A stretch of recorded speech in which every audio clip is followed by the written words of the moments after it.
దుర్మార్గులను దేవుడు ఎందుకు ఆశీర్వదిస్తాడని కొందరు ప్రశ్నిస్తారు. చూడండి, దుర్మార్గులకు శాశ్వతత్వం లేదు. వారు, వారి ఐశ్వర్యము అంతా త్రుటిలో గతించిపోతుంది. దుర్మార్గుల సంగతి నీకెందుకు? నాయందు విశ్వసించు, నీతిగా జీవించు అంటున్నాడు దేవుడు. దుర్మార్గుల అభివృద్ధిని చూచి అసూయపడాల్సిన అవసరం లేదు. వారి అంతం భయంకరం. కోపము మాను, ఆగ్రహము విడిచిపెట్టు, వ్యసనపడకు, అది కీడుకే కారణం. పాపముతో రాజీ పడకు, నీవు దేవుని బిడ్డవు గనుక నీకు ఆత్మ నిగ్రహం అవసరం.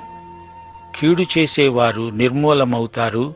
దేవుడు నిన్ను శిక్షించాలని, నీలో తప్పులు పట్టుకోవాలని చూచే దేవుడు కాడు. ఆయన నీ స్నేహితుడు, నీ శ్రేయోభిలాషి, నిన్ను ప్రేమిస్తున్నాడు. నీతిమంతునికి కలిగినది కొంచెమైనా బహుమంది భక్తిహీనులకున్న ధన సమృద్ధి కంటే శ్రేష్టం. ఇది అక్షరాల నిజం. నీతిమంతునికి సంతుష్టి సహితమైన దైవభక్తి లాభసాధనమే. భక్తిహీనులు నశించిపోతారు. యెహోవా విరోధులు మేతభూముల సొగస్సును పోలి ఉంటారు. ఎవరిని ఎలా చూడాలో, నిత్యత్వంలో ఎవరిని ఎక్కడ ఉంచాలో దేవునికి తెలుసు.